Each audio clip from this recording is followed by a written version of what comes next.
Welcome back. Well, leading companies almost always say they want to hire people who are passionate about their work. But our next guest says often it's those very same companies that suck the passion out of the people they hire. And he says not many leaders know how to grow and keep passion in their employees. Well, Omar Khan, an author and consultant in leadership development, spoke to us about passion and how it tends to get stifled by bosses. I think what happens is that there are a lot of inadvertent passion killers in companies. And these are set up because in the old format, we still think of people as costs. That's how they show up on the balance sheet.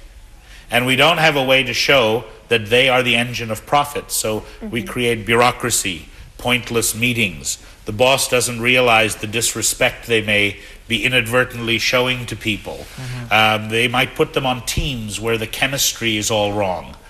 There might be corporate goals that don't filter down to the front line. So is it then perhaps a bit of a mismatch? I mean, because I guess when you come into a job, you have certain expectations, and it's about managing those expectations. If I come in, I work for a few weeks and nothing happens, I don't seem to be getting anywhere, all the stuff I expected to happen doesn't happen, that's where the passion starts to fizzle out. Exactly. I mean, imagine a sports team or a group of people on a symphony orchestra, world-class talents, great conductors, great coaches, understand the talent they've got and customize their leadership style to evoke the best from them. In corporate cultures, too often we tend to have a one-size-fits-all.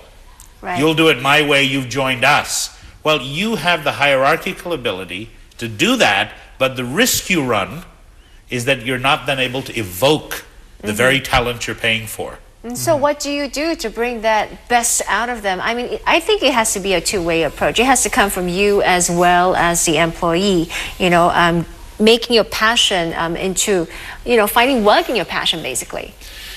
You know, what you do, I think, in a nutshell is this.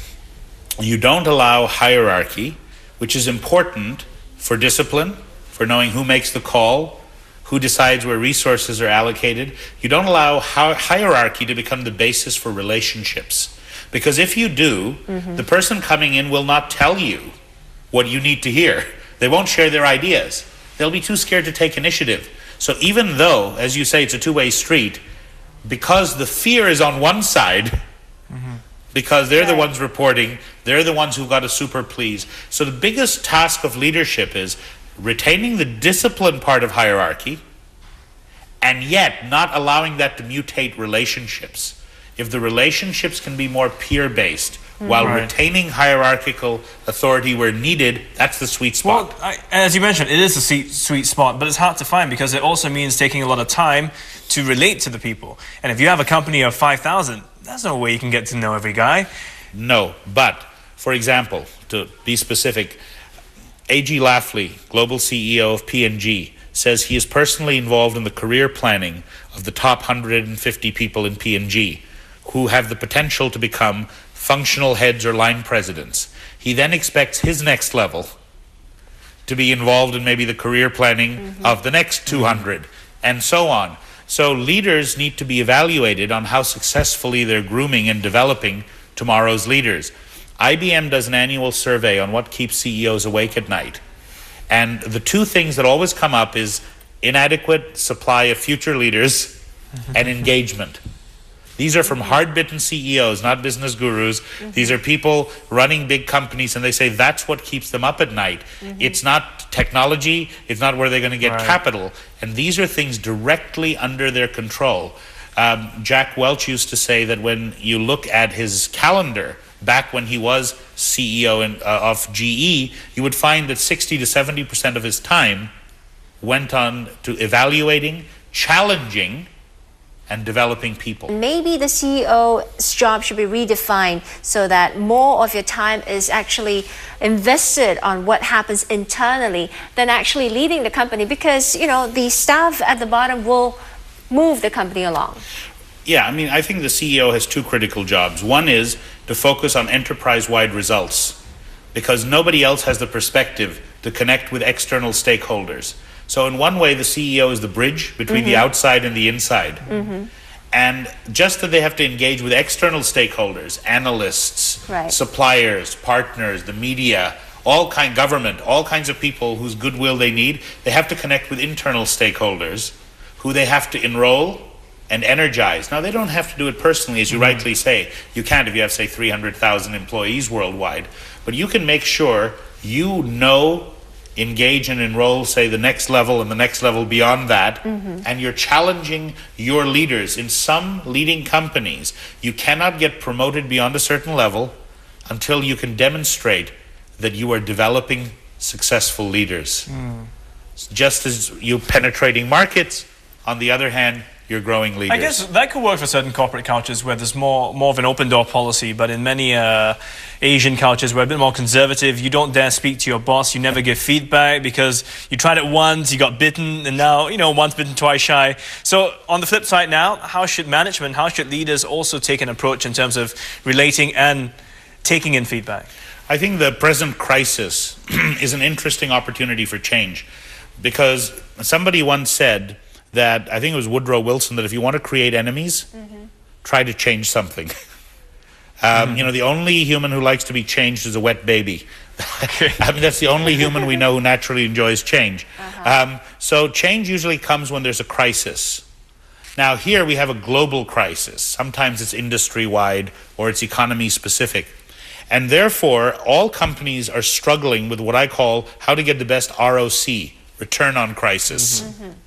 And one of the ways to get the best ROC is to get the best productive potential out of their people right now. And if leaders wanted a motivation to shift some styles, to increase engagement, to reduce apathy, to get people purposefully focused, especially now, on delivering value to customers, containing costs, well, this could be the impetus. And it's not all Asian companies. For example, Sony in its heyday, for example, we know that Mr. Morita built a very non-hierarchical, innovation-rich culture. I think as Asian companies become more global brands and have to enroll a global talent pool, you will see an evolution in styles. It'll be incumbent. All right. So if you were to wrap it up nicely, what are the three things that the management should consider and should be aware of if they want to put these things into place to make it more efficient? Number one, I think companies have to become conscious of their own passion killers. And the best way to do that is find what we call the influentials. There tend to be at every level of the company people with disproportionate impact, thought leaders. And so you don't have to get 300,000 people, you need to get maybe 200 and get them to tell you what are the passion killers. Some of them may be unavoidable, but there are probably some you're willing to tackle and jettison. Start there. So that's one. Number two, customize your engagement, your recognition to individuals. That means it has to be done by a leader with a certain span. As you say, you can't do it enterprise-wide, but then you look for that capability in the leaders you promote, because we know that people will give you discretionary effort, which is what we all need at this time, only when you customize your engagement and recognition to them. And finally, build teams that can incubate the culture you want. The only thing that will transmit talent is teams. And you either make them less or more than the sum of their parts. Equally smart companies, those with better teams, more turned on talent, those are the ones I believe that will win. And if they can remove the passion killers, it will liberate the energy needed to deliver the strategy.